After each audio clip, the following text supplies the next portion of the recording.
Hola, and welcome to Vive Nutrition Radio, the first ever Spanglish podcast where you will hear interviews with the top minds in nutrition, performance, fitness, and health in both English and Spanish. Here is your host, expert registered dietitian, Andres Ayesta, on a mission to help you take your nutrition to the next level. Hope you're ready for this. Let's dive right in. What's going on, guys? Welcome to another episode of Vive Nutrition Radio. My name is Andres Ayesta, sports registered dietitian, as you probably heard it on the introduction. This is a bonus episode because I am here to talk about a very controversial topic from a very controversial documentary, The Game Changers. And I'll give you some perspective, and this entire conversation, it's meant to be brought to you as a way to educate, not to take sides or to be biased as far as the content that was presented. I'm not trying to say to support one view versus the other, but rather to provide a very neutral, unbiased approach to what was presented in that documentary. So if you're wondering what the documentary was about, this was, I think, released an episode on Netflix a few weeks ago. It's essentially a documentary that talks about athletes going into vegan diets and plant-based diets and basically supporting plant-based styles of eating as opposed to omnivore diets, or the ones that consume meat or that include meat consumption and animal-based products, and essentially saying that one is better than the other, and obviously listed a lot of claims, a lot of arguments. So we wanted to go in depth into some of those different things here today, because here's the thing with documentaries, and again, I'm not talking specifically about this one, but in general, they always have an agenda, and I wanted to come on here to present my perspective as a registered dietitian. Not only that, but of me working with athletes, because this documentary particularly resonated with me a lot. Specifically knowing that I've worked with football players, I've worked with combat athletes and fighters. So as I was watching this, a lot of times that kind of content resonated a lot with me. So I wanted to really come on here and to provide some fresh perspectives. And I'm going to be using one of the rules that I usually kind of establish when I'm doing evaluation of content and provide kind of like my opinion and perspective from my putting on my RD hat, is that I always, before I watch a specific documentary that appears to be, or specific content that appears to be controversial, I try to consume a lot of the rebuttals or articles written against it, for it, so I can kind of have a broader perspective on the entire thing. And then usually, literally this morning, I went in and I watched the documentary, making pauses, making annotations, which I actually have them all in here. So we're going to be talking about a lot of those different things. I'm going to be using two articles as reference that actually were very well written. One of them actually is by, I think her name is, it doesn't say who her name is Meredith Root. Props to you, girl, because you know how to write. And she did a full scientific review with citations on the Game Changers, and this is on the tacticmethod.com. I'm going to make sure I'll link it up in the show notes so you can read it. So I actually use a lot of a review that she did, because I literally went on the citations and made very perfect sense, or it made really good sense as far as how she presented the information. So how about we kind of start with, we're just going to call this like an introduction.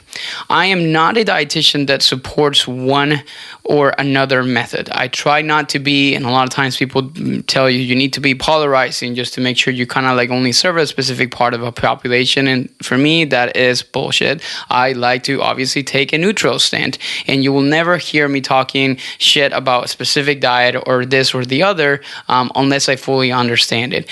Disclaimer, I've never actually followed a fully vegan diet in the past, and literally recently I was this weekend in Arizona, I talked about the fact that a lot of times like professionals and dietitians and practitioners talk against specific kinds of approaches without them really fully understanding them. So I'll give you this. I have never actually done vegan or vegetarian diets in the past, but I do consume a good amount of vegetables, I'll tell you that. So of course, I'm not going and come in here and say that I'm anti-vegan. I actually support it and work currently with clients that are vegans or vegetarians. But I'm also not a person that is going to go in here and says you need to push one thing or I'm going to push veganism just by looking and watching that documentary. Because if you're watching this or listening to this, there's likely chances that you may be inclined to doing something like that, because I watched a documentary and it was very, very convincing as far as the benefits on what is presented. Now, having said that, now that you know that I'm not going to push one thing or another, I'm just going to take a neutral stand. Here's the thing with consuming information, specifically a Netflix documentary. They're always going to look for profit. And of course, profit comes from views. And a very good and well-produced documentary or movie is going to have more views if it actually takes a polarizing stand. That is really my perspective. Specifically something educational.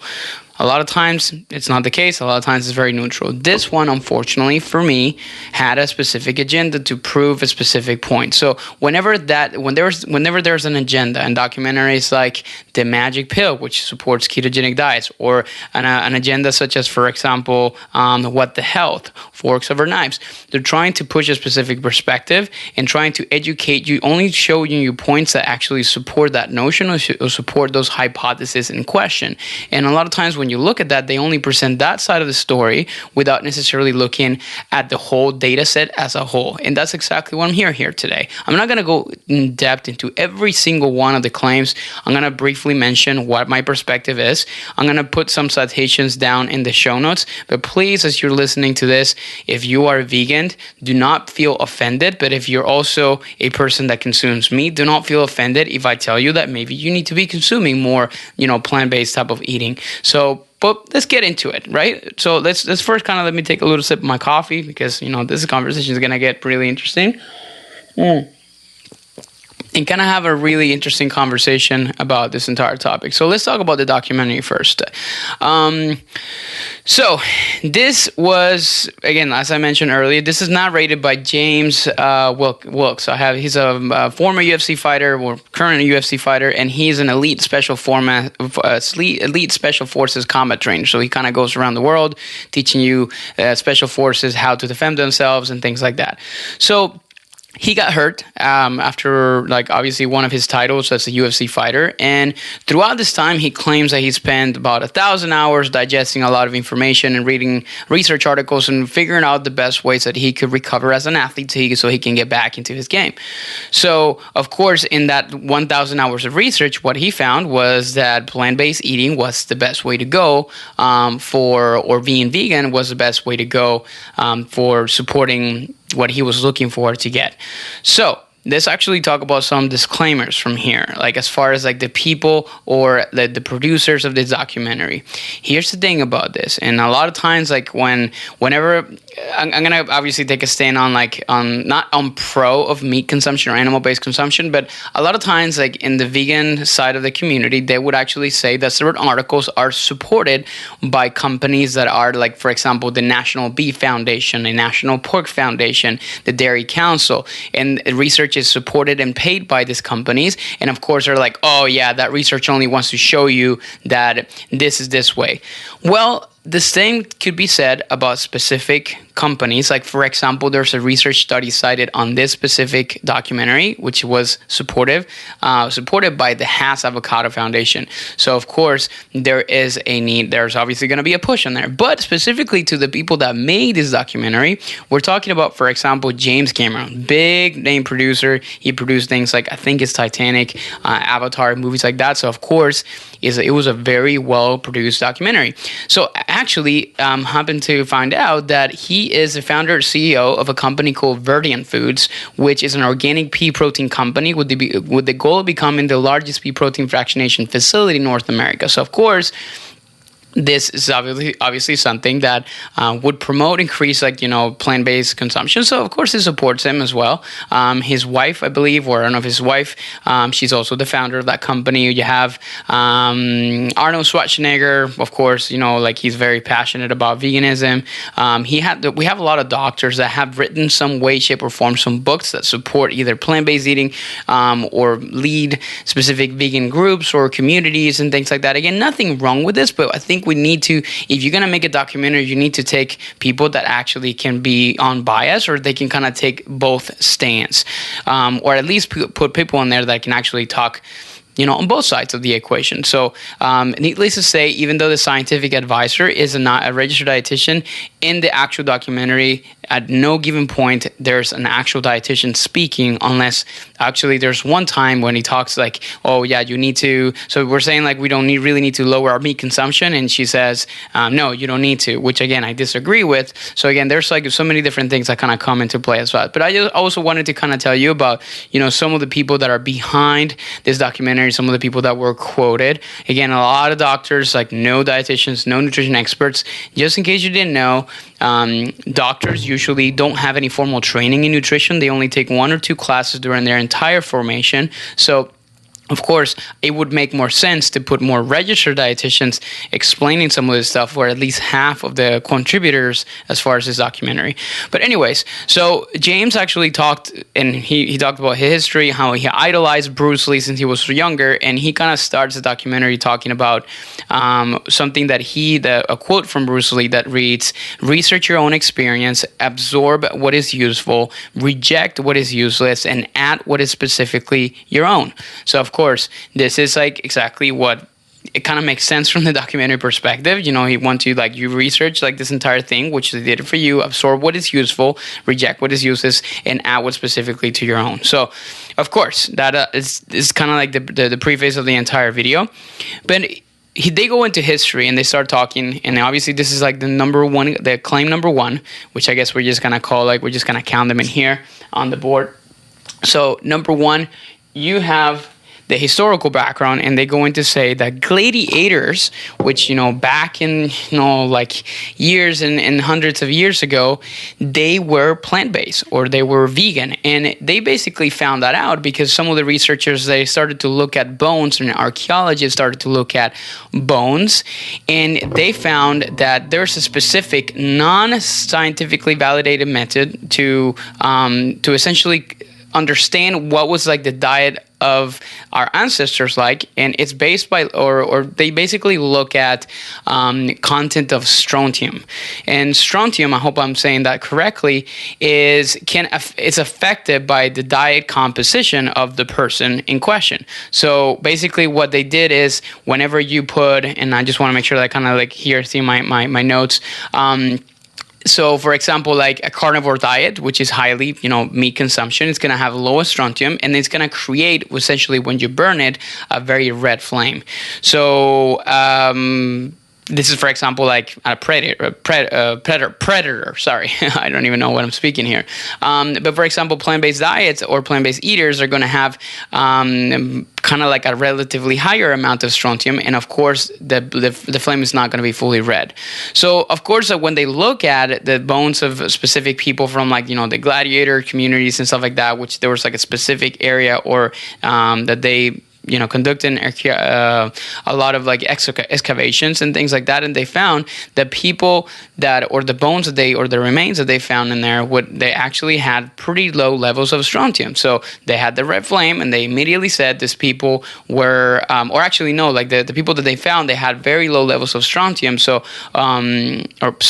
higher levels of that. So of course they were herbivores, or they would consume more plants. So we went to look into some more like the specific articles that they kind of cited on here. And here's the thing. So it is true that, based on some specific data, but, very, very kind of shady, that a lot of people in the gladiator arenas, they were specifically those people that would fight, like obviously brutally to death. They would consume a lot of barley and a lot of like oats or things of that sort. So a lot of plant-based foods. However, it was not by choice.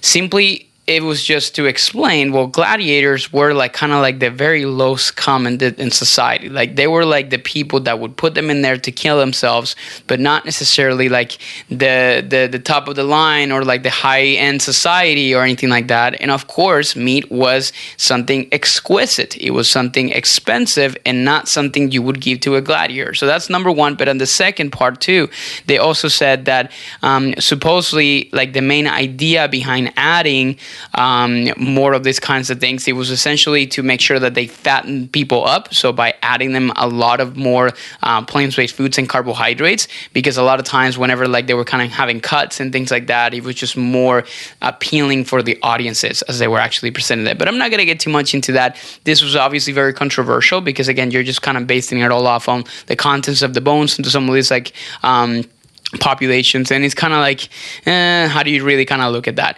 But also in more in depth, what they actually failed to talk about is, for example, when you start to look at ancient Olympic athletes. So now, like moving a few years down the line, whenever you have these Olympic athletes that were more than the higher end societies, they were consuming meat products. They were consuming animal-based products. And obviously they, and even says in here, were open only to free men, but they also kind of had a good amount of like more like a well-versed diet, more kind of like that Mediterranean style of like, food diet. So of course they did have victors and they did have people that consume this kind of meat. So again, when you're looking at specific, okay, gladiators were not supposed to, or were not eating any kind of meat, and they were like super strong and all these different things. But then you look at later on, like ancient Olympics, and these people were consuming, based on, I think this is on a journal of philosophy of sport. They were actually consuming animal-based products. So again, like this is, saying that like only like our ancestors, like or ancestor athletes were consuming only animal or plant-based products. It's really hard to really or to come up with that specific argument, because again, like later down the years, you can see that there's other athletes that were consuming a more well-versed diet, or they have like a little bit more of everything, and they were more omnivores at that point. So again, like that's kind of like the biggest part of it that I kind of notice from that perspective. Now, here's the thing too that I feel like it's important to understand, and like the second arguments that they basically talk about on the documentary, which is actually going to be that vegans or plant-based athletes are going to be more stronger or have better endurance than meat eaters. Before we continue on all this, like, what is a vegan or vegetarian diet? A vegan or vegetarian diet is one that is fully plant-based, fully plant-based diets, because they don't ever talk about veganism specifically. Sometimes some terms are thrown around, but they talk about plant-based diet. A plant-based diet is one in which is predominantly uses plant-based foods, things like vegetables, fruits, grains, and legumes as the main source of fuel or the main source of like food consumption. They don't specifically say that it's strictly plant-based. However, from the athletic perspective and from, me as a registered dietitian, one thing to understand when somebody switches to a plant-based diet or include a lot more grains and carbohydrates and fruits into the diets, carbohydrate consumption tends to go up.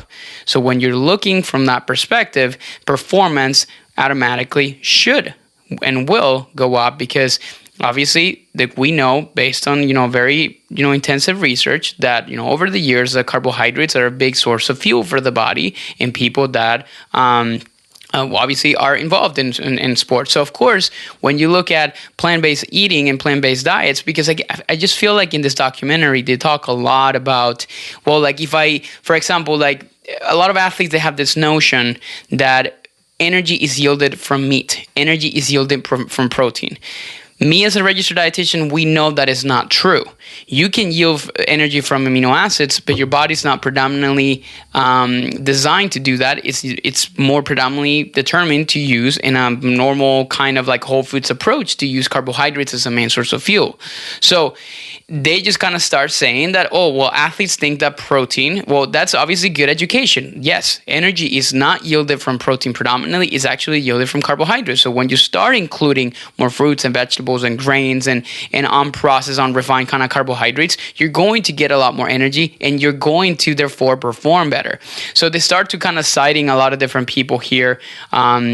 So specifically plant-based athletes. So well, they make a big argument. I guess like this is important for us to mention. So now in UFC, so they make the argument that Conor McGregor, when he fought Nate Diaz in I think from a fight from 2016, they basically said that, and they made a lot of like specific clips when Conor McGregor is talking about steak for breakfast, steak for dinner, steak for lunch, and Nate Diaz happens to be a plant-based eater or mostly vegetarian, vegan. Well, here's the thing: for that specific fight that Conor McGregor lost, he was about 15 pounds lighter than Nate Diaz because Conor McGregor was supposed to fight somebody different. And I think he was supposed to be, fight, so Rafael dos Anjos, and they basically just put him and match him over to Nate Diaz, and he only had only two. He had to go up 2 weight classes. He was 155 at a time, so he was actually fighting at a 15 to 20 pounds lighter than Nate Diaz. So of course, nobody really mentioned that in the documentary. Now, I'm not saying that, well, just because he was eating meat, he lost, but just there are many different variations and things that they forgot to mention during this documentary, and I think it's important for us to cover. Then they also mention like 3 different athletes specifically. They talk about Scott Jurek. He's an ultramarathon runner, and he ran, and at the time broke the world record, or a record for like the fastest Appalachian Trail, which is like thousands of miles from down from Georgia up to like Maine. So, and he completed it in like 46 days. Well, apparently there's another guy that actually, his name is who's his name? I think his name is, I don't remember exactly what his name was, but there was like another 2 guys that were not necessarily vegans or plant-based eaters, and they actually broke, Joe McConaughey and Carol Sabe or Sabe, who they both matched records and finished like their races in like 41 days, and I think the other guy did it like a little bit more than that. So and literally they wrote a specific blog post from, for example, the diet from Carol Sabe or Sabe, and his diet consisted mainly on bacon, eggs, and yogurt. Again, not saying that he was either keto or anything like that. They just mentioned he was not necessarily plant-based. So again, like when you put the argument, he ran the fastest Appalachian Trail, well, there's other people that also did that. The same can be said from a 400-meter sprinter. Her name is Morgan Mitchell, and they allude to her like being a plant-based eater. When you look at diets, for example, from very like world top athletes like Usain Bolt, he is one of like the top world-class athletes, and literally I quote in here in one of the articles that was wrote what he eats for breakfast, lunch, dinner, and throughout the day. He eats for breakfast an egg sandwich. For lunch, he eats pasta and corned beef. For dinner, Jamaican dumplings and roasted chicken, and throughout the day, mango, pineapple, and apples throughout the entire day. So very interesting kind of thought process, because they don't really talk specifically about those specific athletes that are having more of a well-balanced, a little bit of everything type of diet, and are not specific or strictly vegan or plant-based. So that's another interesting fact that was kind of brought up from that perspective. So again, you look at, there's like, and she kind of like he mentioned here, this is from Dr. Lowry, there's no direct research comparing a meat versus plant-based diets and endurance performance. There are plenty of individuals that are elite athletes that are vegan and vegetarians, and they really crush like records, but there are also people that are not consuming necessarily like only plant-based specific foods, but they're having more of a well-versed diet. In fact, there's a guy, I think Zach Bitter, he's a great example of an endurance athlete. He holds a 100-mile American record and also happens to be an animal-based ketogenic diet. So again, you go from two extremes. So you can make a documentary specifically talking about this guy, and you can make a point saying like you don't really need necessarily carbohydrates to be able to have all this amazing energy, because you can kind of rely on fat as your main source of fuel. So you see the point that I'm trying to make. A lot of times you can really prove whatever you want to if you put the eye only, or you cherry pick specific people that are there to kind of prove your point. Again, not saying that one is better than the other. I'm just saying that this is obviously biased because they're just presenting information that will help you make a decision based on just those people and not necessarily looking at the full population. So just poor arguments. Let's just kind of put it from that perspective. Okay. So another important aspect of it is actually talking. I think there are other athletes that were quoted, like Kendrick Ferris, Patrick Baboumian. So these are like Olympic listed strongmans, and they're also talking about Brian Jennings is a boxer and Derek Morgan, who's a linebacker. Here is the thing about that, guys, and I want you to listen to this closely.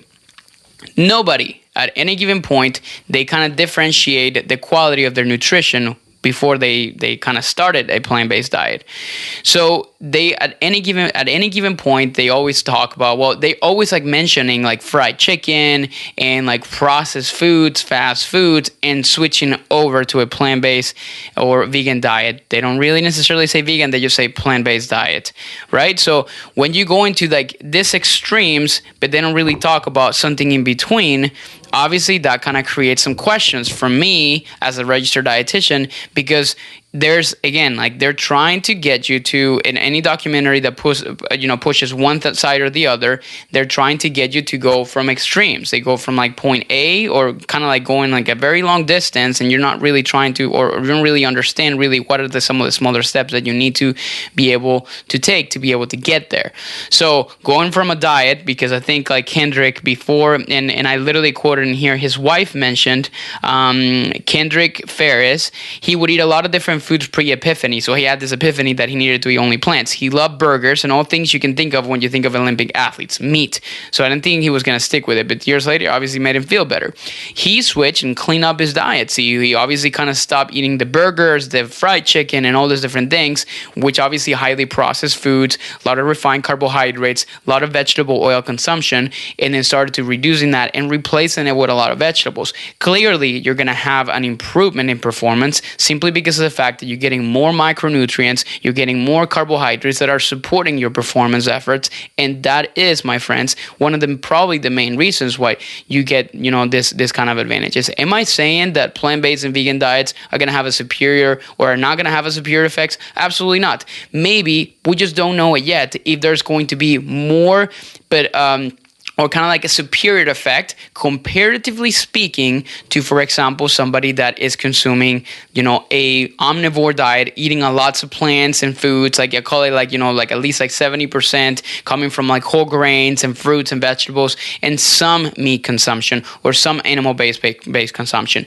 They're not really looking at that group of people or those athletes that are kind of like in the middle. They're looking at the ones that eat like crap, and they're looking at the ones that eat plant-based diets. So from that perspective, it's really hard to kind of like make conclusions as far as that. So that's obviously something interesting to think about. The same thing could be said for Patrick Baboumian. He gained 25 kilos or 25 pounds in the core ever since he became a vegan. Now, I'm not saying that, and I'm not making a claim here that, of course, like there was something more than just food involved in here, but this is just to say that strongmen, they do not have a formal official drug testing policy in place, so they don't really talk about any kind of supplementation or anything extra that could be happening. And anecdotally and speaking, there has been a lot of reports in strongmen of use, and a lot of them of use of things like anabolic steroids and things like that. They don't necessarily talk much about that because obviously it's not the point of the documentary, but I think it's important for me, from my perspective, to kind of mention that. Also, there's another guy that didn't mention. His name is Ilya Ilin. He's also vegan and much more successful weightlifter than Kendrick Ferris. In the same weight class, but he was stripped of his titles because he tested positive for anabolic steroids. Again, that just to make a point that they were not going to bring this guy in to kind of support veganism, because of course they're going to get a lot of backlash because he was stripped of titles because he was actually injecting steroids. So again, a lot of times from the athletic perspective, we need to look at those different things. We need to, because if you are a person listening to this or watching this and you're like, oh my God, this guy gained 25 pounds ever since he became vegan, you automatically can think like, I need to do this. But of course, you don't know there's other kinds of factors that are coming into play that they fail to mention in the documentary or present a full entire picture in this entire process. So again, this is just to say that just because you see very well-versed like athletes that are vegan and then ever since they switch to a vegan diet, they're being successful, doesn't necessarily mean that it's just mainly because of their diet, but it could be many different factors. Now, do I support plant-based eating? I actually going to call it, and I'm going to start talking about two different terms here at this point in the podcast or this video: plant-based and plant-predominant diets. So I prefer if you kind of use the term, if you're vegan, that's you. That's if you're doing a well-formulated vegan program or vegan diet and you include a plethora of different foods, that's amazing. But if you're a person that is considering is going from like this extreme of eating like crap and going directly to a vegan diet without any kind of education whatsoever on how to properly do it, I would actually consider you, or I would suggest you start using the terms plant predominant diet. In fact, at the end of the documentary, Dr. David Katz, he uses this term. He doesn't talk about plant-based eating. He talks about plant predominant food consumption, which is exactly what I would suggest and I would push for you listening to this. We chronically underconsume vegetables and fruits in our diets, and that is something that needs to change, because again, we're presenting two big like polar sides of the equation or polar sides of this entire topic, which are going to be very crappy diets, in which most athletes, I've worked with athletes for almost closer to 8 years. I know exactly their food behaviors. I know exactly their educational levels as far as nutrition. I know how they operate and I know what they like. And at least, and again, this is not research-based or anything like that, but I can confidently say that at least 8 out of every 10 athletes I've worked with, they come from backgrounds either that they don't really eat well. They just essentially look at food as like, okay, it is fuel, but at the same time, I work out so hard that I can eat whatever I want. So, and a lot of times, say specifically football players that I work a lot with, they come from low-income, families and low-income areas in the United States and around the world, and they don't really have a lot of access to not only education, but also a lot of access to specific food products. So they go from what's easier. It's very easy to get a $1 Big Mac or like a $1 burger from like the dollar menu from McDonald's. That's just easy and convenient. And of course, people grow up eating all these different things. Even like the boxer that you were talking about, he mentioned it's like, I didn't know what asparagus was until 5 years ago. This is like a 35-year-old guy that started discovering asparagus when he was 30. So again, there's so many different things that can be taken out of context when you look at some of this different stuff. Now, let's talk about protein quality of plants versus animals. The filmmakers, they kind of argue and they say that foods are high quality and actually, or like plant-based foods are higher quality and actually better and more complete sources of protein than animal-based foods. Here's the thing, that I would disagree with. And I mentioned it this morning that in a live that I did on my Facebook group, saying that there are 20 amino acids that your body requires, 9 of which are going to be essential, which your body doesn't produce and it needs it from the diet. When you look at different kinds of proteins from different food sources, we like the foods that contain all essential amino acids, all 9 of them are going to be considered complete proteins. The ones that do not have all of the essential amino acids are incomplete proteins. By standards, most of plant-based foods or plant-based sources of proteins are incomplete proteins. Does it mean that you cannot get enough from plant-based diets? Absolutely not. But they're not more superior from the perspective of essential amino acid content compared to an animal-based product when you're looking at specific plants, beans, and things of that sort. At the same time, we need to look at quality from the perspective of bioavailability. How quick or how well are foods being absorbed in your gut when you consume them? And simply stated, let's say, for example, to make this kind of concept a little bit easier for you to understand, a perfect protein has a what we call like an EAA score, or essentially it's kind of like how food is like bioavailable and it's absorbed in your stomach. Like an egg, for example, has a score of 100. Beef is probably like a 92%. A vegetarian source of protein like kidney beans only has an bioavailability score of only 54%. So that means that the rate at which some of these proteins are absorbed into your bloodstream diminishes with the obviously the type of protein that you're consuming. So am I saying here that plant-based proteins are not ideal for for getting enough protein throughout the diet? Not necessarily. I'm just saying that from the research standpoint, when you're looking at total protein intake, there is going to be some issues as far as like total amino acid content of the entire food. They don't really mention even the word about talking about amino acids or essential amino acids or anything like that in the documentary. And I think that's something that was missed, and it was important to make sure that people understood the importance of food quality, nutritional quality, and understanding, okay, what kind of foods are you going to be able to get, good essential amino acids that from the plant-based perspective, what options you need to be consuming, so you would educate a little bit more. Because if you, like people that watch the documentary, they're probably wondering at this point, okay, so I can get enough protein from plants, so I'm going to start eating salads, or I'm going to start eating beans.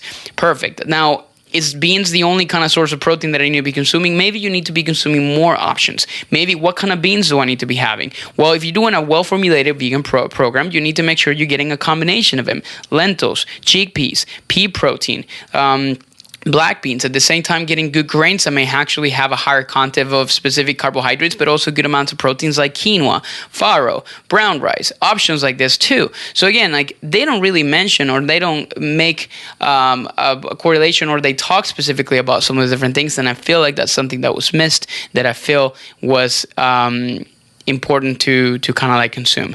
So they, in the documentary, they did cite a very large cross-sectional study. They basically compared diet patterns across populations of people. So they basically, the argument says like the plant eaters only get enough protein, but 70% more that they get 70% more than they need, and the meat eaters still get roughly half of the protein from plants. But like when you look at specifically the numbers, is that like according to this, like the recommended daily protein intake is apparently 50 grams per day. So when you look at it from that perspective and you're turning that into percentages, of course, that's obviously very simple.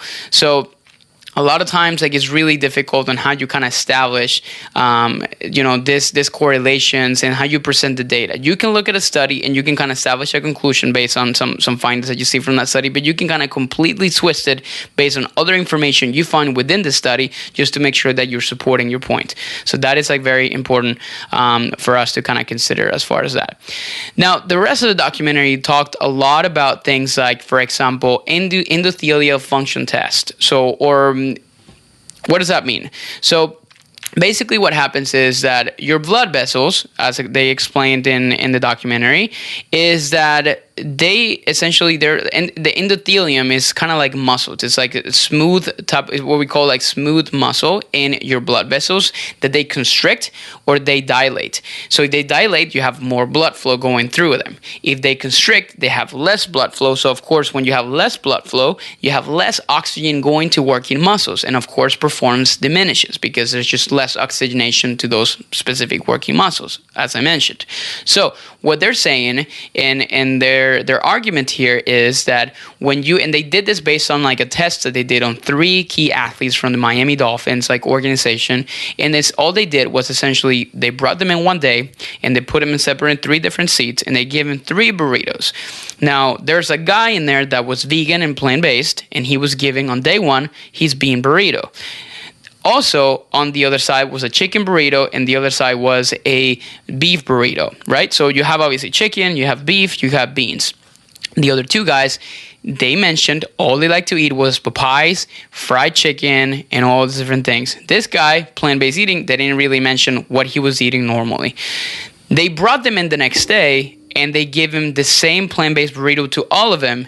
They took blood samples and they centrifuged them, and they found that obviously the people or the guys that were consuming, they eat like the beef and the chicken burritos the day before. When they change over to like a bean burrito, the next day the blood was actually less clouded. And they mentioned that obviously when the blood is clouded, you're going to see that there is like more fat going around your blood, and of course it kind of moves slower and performance may be diminished. Here's the problem when you start to look at that. It's very it's impactful, and it's like, wow, that's crazy. I need to switch my diet right now. But the problem is that when you're conducting a research study like that, you have to control for many different variables. First of all, you're taking a guy that has a pretty good balanced diet, plant-based eater, vegan, like consumes probably lots of vegetables, and you're taking two guys that probably were eating Popeyes and fried chicken and burgers and things like that. Because again, as I mentioned earlier, I work with football players before I know what their diets look like, and not all of them are eating nice kale salads with a lot of vegetables and a lot of stuff until they get a little bit older, because they understand the importance of nutrition. So by all this argument, they're not controlling their sleep, what they were eating after, or at least they don't really mention it. They don't really mention and say that, yes, they were given the same thing for dinner and all these different things. So that is a part of it that is important to consider. On another note, it is important to also mention that when you're looking at the endothelium and you're looking at, for example, when you combine in specific foods, when you combine higher carbohydrates and higher fat intake, of course, there's some responses that are going to help you mobilize a little bit more fat in the bloodstream. And actually, here from one really interesting study that Dr. Ryan Lowry actually quotes in here, it says glucose, which is your blood sugar, decrease fat mobilization by inhibiting lipolysis and stimulating reesterification, thus causing a significant increase in triglyceride fatty acid substrate cycling within the adipose tissue. This means that when fat is consumed alone, it acts as a fuel source that directly gets broken down and utilized, but when coupled with carbohydrates, they actually cause fat utilization to decrease. Think about a Big Mac or even an Impossible Burger, as Ryan Lowry quotes in here.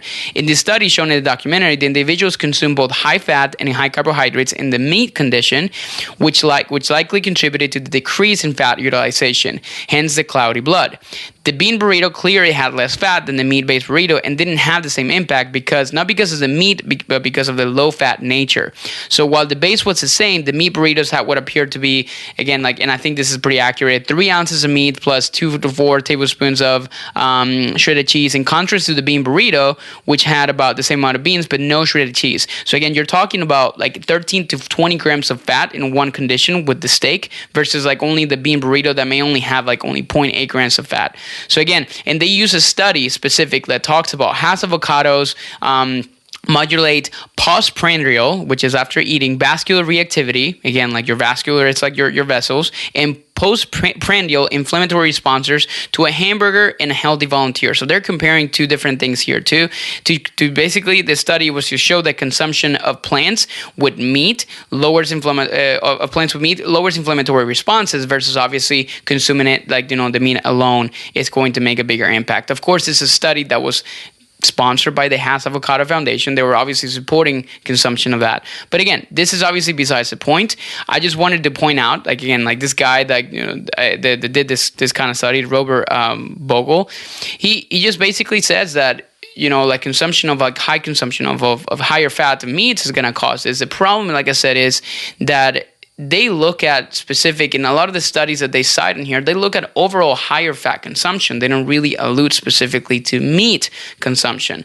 A lot of studies that look at some of this stuff as far as the endothelium, they don't really separate out specifically meat versus plant-based consumption. It's usually just high fat meal, low fat meal. So of course, there's going to be some discrepancies as far as how that is presented. Now they go in depth into kind of starting presenting a bunch of research that is cited on the screen as far as how it's impactful in the endothelium.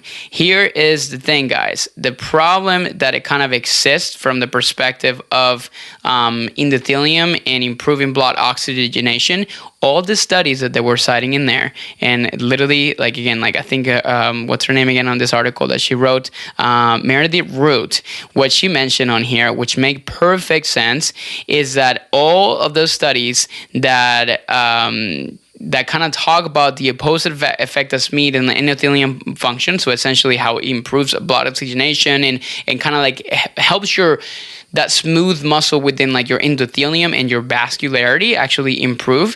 They literally flash approximately 20 journal article references, and that all of them, they talk about things such as consumption of grape juice, blueberries, chokeberries, black tea, green tea, spinach, apples, dark chocolate, buoyancy berry, raspberries, and similar foods.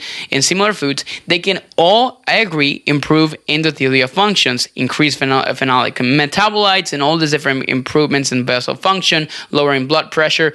All the studies are true and they show improvements, but none of the studies actually reference that meat should be removed from the diet, just that this specific compounds supports better endothelial function. So again, they take things out of context and say, all this study shows that if you reduce meat consumption, your blood vessels are going to be working better. No, if you increase the amount of, antioxidants and all kinds of, fruits and foods like that, like fruits and vegetables and a lot of color in your diet, things like dark chocolate and options like this, you're increasing antioxidant consumption in your diet, which you should be doing if you were consuming a lot of like vegetables and fruits and things like that. Again, not these people that are consuming only fried chicken and a lot of processed foods and refined carbohydrates, but you're adding a lot of more micronutrients into your diet, which are supporting oxidative stress like mitigation, or again, like antioxidant support, and therefore you're improving the way that your blood vessels are working.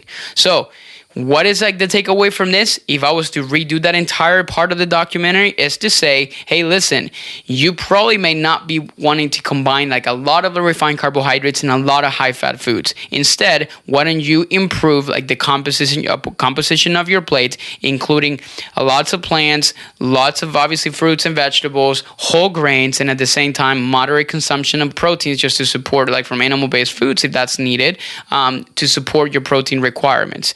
Like that is a part of it that they're not going to tell you because it's not sexy enough, and that's a part of it that I feel like it's important for us to also consider from that perspective. Again, going back to that Haas avocado study, this was only also done, it's a pilot study, and it was only done in 11 people. So again, it's like there's a lot of things that you really need to look in here from that perspective too. They also talk a lot about beetroot, and they talk about beetroot improving percentage of bench press, which is obviously like, and obviously this girl like wrote this manliest of lifts by 19%. That means if you're benching like 225 pounds, that you're gonna go up by 270 pound bench. That's an incredible thing. You're obviously gonna be like, I want to do that beetroot. Here's the thing too, like that research article that they cited, it's a research, like they're basically looking at to substantiate the claim. The problem is that like beetroot juice given like in a single dose, they can improve specific things, but they completely taken out of context. Now, they don't ever talk about specifically meat consumption or anything like that. They're just essentially taking the study, looking at it and says, okay, this supports this. It's a plant-based food. Let's actually plug it in here to support that. So that is a problem that I kind of see on there, because like it's just really difficult for you to kind of establish specific conclusions. Other areas. I'm not going to get too much into the cancer risk. This is an area that I don't fully understand, or this is not fully my area of expertise, so I'm not going to hear blabbing. I'm just going to tell you some of the notes and annotations that I saw in here, and that I also look at from the perspective of, some of the people that wrote some of these articles that was interesting. So another big part of it, again, this goes to like guys that are probably listening to this podcast or watching this video, is the fact that they talk a lot more about like things like testosterone. They talk about erection. So this was very impactful to me. So you look at things like, okay, like they bring in 3 guys from college. They give him, again, the same thing, burritos.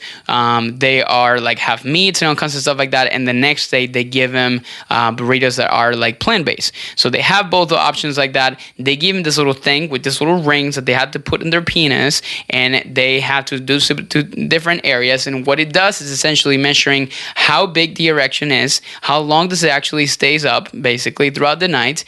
And they look at those kind of changes when they did the meat-based burrito and when they didn't do the meat-based burrito. And of course, they kind of see this insane percentages of improvement on like the duration of an erection and all kinds of different things like that. Here's the thing, and there's some valid points that Dr. Lowry mentioned and also Meredith also mentioned in here. It's like the fact that when you're looking at something like that, that is not a very well-controlled like study. And when you present it in a documentary, which is obviously a platform where a lot more people are watching that at a level that is not scientific, you're kind of failing to mention things such as, for example, that you didn't really control for diet the rest of the day.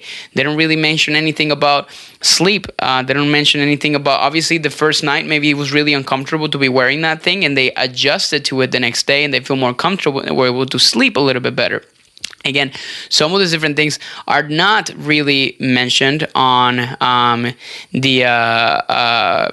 the documentary. So obviously it's really difficult for us to kind of establish as a conclusion from that perspective. So I think it's really interesting to think about that. Some other things to mention too. Studies comparing men eating animal protein and men eating plant-based proteins have demonstrated no difference in testosterone level. This is wrong, she reads. Simply reading the journal article cited in the documentary confirms that. The filmmakers claim that vegans actually have higher testosterone than meat eaters. They also tactfully omit a really important difference between vegans and meat eaters. While some studies found total testosterone to be higher in vegans, multiple studies indicate that sex hormone binding globulin, which is your SHBG, was also substantially higher in vegans. So of course they have to have because of that SHBG levels actually being higher, the actual amount of free testosterone was equal between the two. So of course, like when you're looking and you evaluate the data specifically, you're going to find obviously kind of like the difference that you're kind of seeing in there too. They also talk about estrogen. The thing too is like when they compare like the study that they cited on estrogen levels, they basically they look at 7 men drinking milk exclusively for pregnant cows. So of course estrogen levels are going to be much higher, and they were actually looking, the purpose of the study was to evaluate the impact of drinking milk specifically from pregnant cows and not really to serve as a model for dairy consumption as a whole. So they just wanted to really look at something different. They took that study, it's like, oh, look at this. There's estrogen data. Of course, because of the sourcing of the milk that they're looking at, it's only 7 people that were looking at that too. It's a pilot study, and a pilot study is something that is just kind of started to... That's a good important thing to mention. A pilot study is something just to test a hypothesis very briefly to see if there's support so you can actually request or gather more money to make a bigger kind of higher impact type of study. So that is really something to very important to really consider when you're looking at some of this information. They also talk about muscle building, and that's a big claim they also look at from the perspective of how to build muscle, and that they're basically saying that you can certainly build muscle being a vegan or vegetarian. This is very contradictory. They took a couple of bodybuilders. One of them, he's a pretty big name on Instagram. I think his name is like something Delgado, and yes, like I'm not saying here that vegan based diets are not going to help you support your goals as far as consumption of or building muscle mass, because again, like some of these athletes are consuming a good amount of carbohydrates, which I mentioned earlier. I do believe that a lot of people chronically undereat and have enough carbohydrate consumption, mainly because the proportion of meat consumption or animal based products is much higher. Yes, I'm saying this. I do think as a registered dietitian, we need to control a little bit more the amount of protein that we're getting from animal-based products, and we need to increase the amount of plants, vegetables, and fruits that we are consuming on a daily basis, specifically for athletes. So that is just to say that we need to look at specific areas as far as this. Now, is there one thing better than the other? I think there's other studies that have shown that obviously, and I think time and time again, we have seen that there's obviously there's just going to be an improvement in, or it's, I guess, like meat consumption or animal-based products, since they have like a higher protein quality, they have been shown on research to be more or superior from the perspective of building or muscle protein synthesis and building muscle. And there's some really interesting research, for example, looking at, and I'm just kind of seeing here on my notes some of the stuff that we kind of like look at. For example, in a study like the ingestion of whey hydrolyzed, casein, or soy protein isolate, this is a study done by Tang et al., concluded that muscle protein synthesis was induced to a greater degree. Again, talking whey protein from whey and casein, which are coming from dairy, and you're looking at soy protein, which are coming from soy. And they concluded that muscle protein synthesis was induced to a greater degree by whey protein isolate than soy after exercise. This was presumed to be due to the rate at which protein was digested. Again, going back to that conversation of the digestibility and bioavailability of specific plant-based proteins, and also the differences, and one thing I haven't mentioned, which is leucine content. Leucine is that specific branching amino acid that orchestrates muscle protein synthesis in the body, and a lot of times plant-based foods are going to have lower levels compared to animal-based foods. So just to say that one is superior than the other is just completely erroneous, and I think that we need to look at the bigger picture here to understand really if it's going to be possible. Now, if a vegan or plant-based eating diet is consuming much more higher calories and they're more of a caloric surplus and they're training hard and the stimulus of training is pretty high, of course this person can actually be, when you compare them with somebody that is maybe consuming maintenance calories, lower macronutrients, and not enough, obviously, either protein or carbohydrates, when you put them side by side and you put them through the same amount of training, the guy that has a caloric surplus from like the thermodynamics perspective and calories in, calories out type of approach, this person is likely going to have a more likely chances to increase the amount of muscle that that person can build, simply from the caloric standpoint. So again, when you're looking at all these different things, it's really important to consider what are the limitations and how do we interpret some of this research.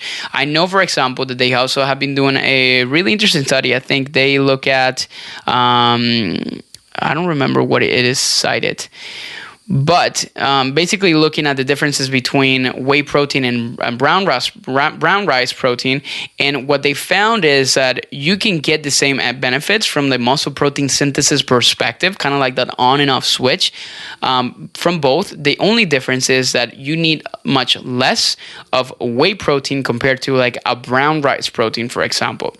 So you can get the same effect, but you need to be consuming a much larger amount. Again, going back to digestibility, bioavailability, and also losing content of that specific food. So is it safe to say that you can build muscle on a vegan diet? Yes, you can. You need to look at control on calories and all these different things. And lastly, you need to look at, well, what's the composition of all the plant-based protein sources that you're consuming. But is it superior than an animal-based protein? When everything is equated according to research, when I say everything is equated, protein is equated, calories are the same, but the only thing that changes is the protein sourcing. According to research, obviously a vegan or plant-based diet is not going to be superior to an animal-based protein diet just by composition of and the quality of those proteins. So that's a very important aspect that I think it is important to also mention. So, other things worth mentioning in this entire process that I wanted to make that I wanted to allude to. Sustainability of a plant-based diet. You can certainly do that. And again, this is coming from a person that has never done it for a long time. So, of course, I'm a little biased as far as presenting this perspective. But I'm a person that have done restricted diets like ketogenic diets and intermittent fasting. And I'm not supporting one or the other. I'm just saying that anything that requires you removing a very well predominantly present food source in society, like you go to a restaurant, it's mostly predominantly meat, you're going to have a struggle in making this process sustainable unless you have the proper education and you know exactly how to consume foods. And I'm talking about this because they obviously have an entire segment where they're showing the entire 14 players of the Titans consuming a meal together in the house of Derek or forgot his name is Derek, the football player, and his wife actually started a company making vegan and plant-based foods. That is amazing. And when you look at all the spread of everything that was presented to them, that's amazing. But the problem or the thing is, do you make all these different foods like on a daily basis? Do you see yourself obviously having those kinds of meals for breakfast, lunch, and dinner? Or do you have the time for preparation and all these kinds of different things? Again, it's not impossible. It just, the question you need to ask yourself, whether you're an athlete or not, is can you make this process sustainable, and do you have the right education to understand what kind of foods do you need to be consuming for breakfast, lunch, and dinner?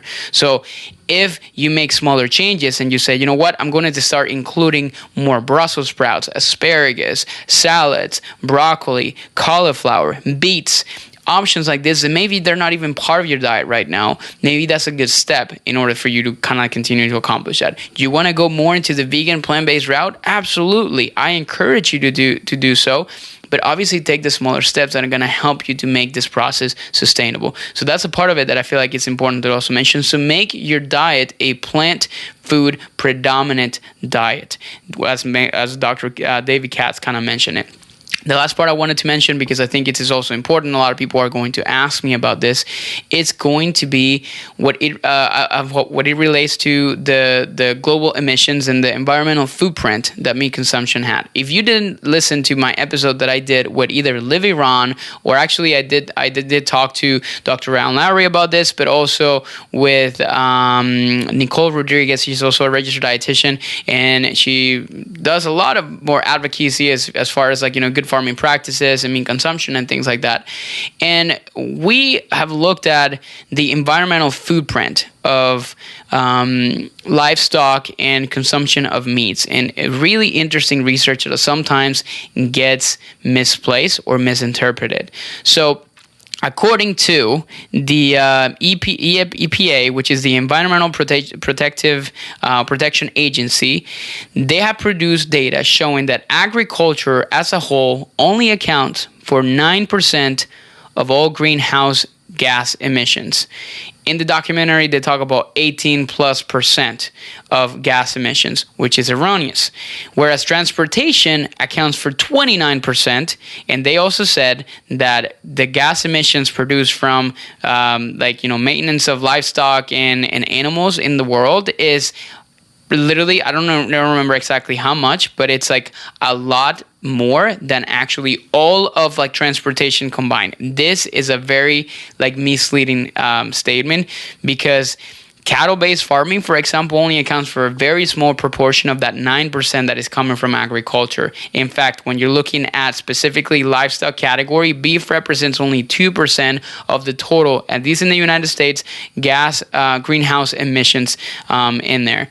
When you're looking at agricultural crops, again, some of the stuff is to feed, some of the livestock, you're looking at 4 or 7%. So by standards of this and all the athletes and people that they present on there, from the environmental standpoint, going vegan or going into a plant-based diet or completely eliminating animal-based products, is it going to help the environment? Yes, it will. Is it going to help the environment as maybe you not necessarily taking planes or driving to work or consuming a lot more plastic bottles and things like that, which they actually presented a part of it, talking about watering a bunch of plastic bottles?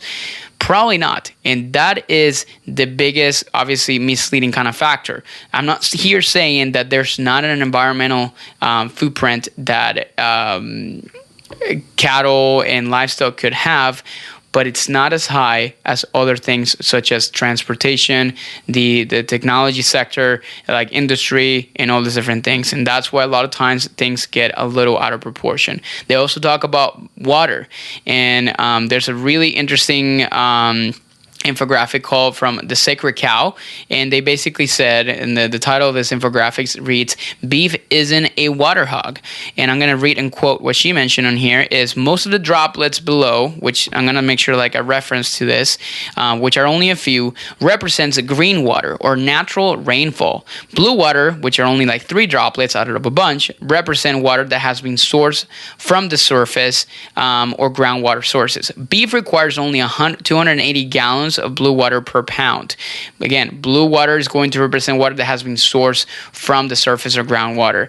Now, which is a lot less than the amount required to produce a pound of avocados, walnuts, and sugar. Gray water is the volume of water required to dilute pollutants. So when you look at the specific aspects, most of the amount of water that is required to maintain, for example, beef and cattle comes from actual rainfall. Again, this is something that comes from waterfootprint.org and Science Direct and specific things. I'm going to make sure to link up some of these resources as far as that. So again, and this is also something that they also allude to it, which is actually livestock turned food we can't eat into protein. Alternative protein companies argue that it's more efficient to feed human crops that are currently used for livestock feed, but 85% or 86% of global livestock feed consists of things human cannot digest, with nearly half coming from grass. So that's something else to kind of like explain from like the environmental standpoint, and just to kind of conclude and to say that just because you're going from a plant-based diet to or you know, kind of switching your diet completely doesn't mean that you are saving the environment. Is it going to be helpful? Yes. But you know what's going to be more helpful? For you to maybe like reduce your plastic usage, for you to actually drive less to work and maybe bike or take more walks instead of actually driving, for you to maybe, again, like if you go to the extremes, like not travel as often and take airplane rides. But then again, a lot of times those things are impossible. You know, you're looking at, for example, Lewis Hamilton. You think that the car that he drives in Formula One, or the jet that he probably flies into, because he does have a jet, don't you think that has a more of an environmental impact than the vegan diet that he follows? When you look at 2 and 2, it's obviously a clear. It's just clear the way that that's kind of presented. So it's important for us to kind of look at things with a broader perspective, guys, because otherwise we go into this entire process of like believing that we had to go into extremes, which are a lot of these documentaries usually try to push into this entire place. From a registered dietitian to you, from a person that has worked with athletes for a long time, going from eating fried chicken and a crappy diet to a plant-based vegan diet, it's an amazing solution to improving performance. I can totally agree on that.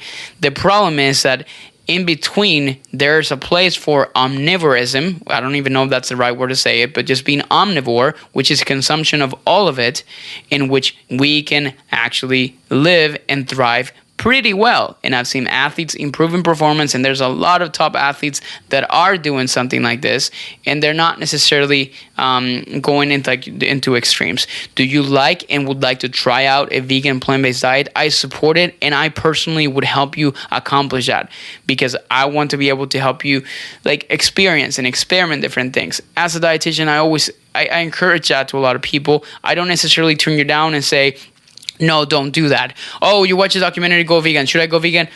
Like, I'm going to ask, like, why do you want to go vegan? Like, should you do this? And then the answer is always going to be, it really depends, man. It really depends. Like, girl, it really depends on so many different things. And I feel like you have to look at the broader perspective here.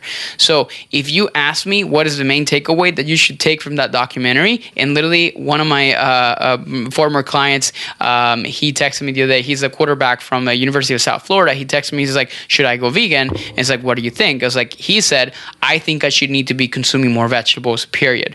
And I was like, that's exactly what an educated answer is going to be. Because when I look at that documentary, I'm going to say, you know what? I need to add a lot more vegetables into my diet. I need to make sure that half of my plate is covered with color. I need to make sure that I'm getting more of my carbohydrates and more of my quote unquote sugar from like things like fruit, things like berries, and options like this, whole grains. And controlling my meat consumption, not necessarily going overboard with it, but just simply having enough to support our needs. That's the other part too that kind of happens when you look at restaurants and places like that. That is a lot of meat. When you look at, like, you order, for example, a piece of steak, a 14-ounce piece of steak, that's outrageous, and that's not necessary to be able to support your protein needs. According to the dietary guidelines, a 3 to 4 ounce piece of steak is going to be an adequate steak or chicken or whatever may be the case. It's an adequate protein amount for the average person. maybe for an athlete needs to be higher, but 14 to 20 ounces in one setting may not be necessary. And that's a part of it where we can help the environment by reducing the amount of meat consumption so we can consume it as just what we need, not necessarily extra, because we haven't even started to talk about food waste in the United States and in the entire world and the effect that actually could have in the environment as well. So again, when you're looking at all these different areas and all these different things and you put it all together, you look at this documentary, uneducated, you're going to say, I need to go vegan, I need to go on a plant-based diet. But instead, if you look at all these claims, all these different benefits and good things actually happening from the perspective, okay, is educating me and teaching me to include more vegetables into my diet, increase probably for athletes the carbohydrate consumption. Because again, when you go into a plant-based diet, they don't really talk about a high-carb diet here, but it should be also mentioned that. When Kendrick Ferris, I bet that he's consuming a ton of carbohydrates on a daily basis. When now you're talking about, for example, like this strongman that is consuming 5,000 to 6,000 calories a day, he's probably consuming the recommendation of carbohydrates for athletes that kind of go beyond like 5 to 6 grams per kilogram, which for somebody that weighs 100 kilograms, like 500 to 600 grams of carbohydrates. That is closer, if you think about from the bananas perspective, that is closer to consuming, I think, probably about 20 to 25 bananas a day just in carbohydrate consumption. Of course, you're not gonna consume that much, or not necessarily a normal person, but if you're just going to be, when you're going on a plant-based diet, you're going to just make sure for satiety purposes too, you're going to be consuming a lot more carbohydrates. So I'll leave you to that. And I think that is like the main takeaway that I got from this documentary. I just want you to obviously take all the consuming or the information and the content that you consume when it comes down to nutrition with a grain of salt. And I will do it if even there's like a ketogenic diet documentary that would come out here right now and would show that this is superior than consuming carbohydrates, I'm going to literally stand in here and going to tell you exactly the same thing. I'm going to present the review. I'm going to present all the facts, from the scientific standpoint, unbiased, and I'm just going to tell you what the reality is and what they're failing to actually tell you. You can only talk about so many different things in an hour and 50 minutes, an hour and 30 minutes, whatever that documentary was. But at the same time, you can start to present information on both sides of the equation. And in the future, if Netflix, if you're ever watching some of this video or listening to this podcast, please try to come up with content that actually presents both sides of the picture and both views. Again, they're probably not going to do it because just me doing this podcast, it's probably going to incline you to go and watch a documentary or people watching this YouTube video. So, of course, it's going to be very difficult to kind of establish on those conclusions. But I'll leave you to that. Hopefully, this was helpful. If you loved it, make sure you leave a review. If you have questions about it, make sure you go into my Instagram and comment and send me a DM. Any questions you may have, I'll be more than happy to answer it. And I'll see you guys in another episode of Vivi Nutrition Radio. Take care and have a good one. Hey, thank you so much for listening to another episode of Vivi Nutrition Radio. I wanted to ask you a quick favor. If you enjoyed this episode or if you're enjoying the podcast altogether, make sure you subscribe and leave us a review so we increase our visibility and we continue to reach more people and change your lifestyle through nutrition, performance, fitness, and health. Thank you guys so much, and I'll see you guys on the next one.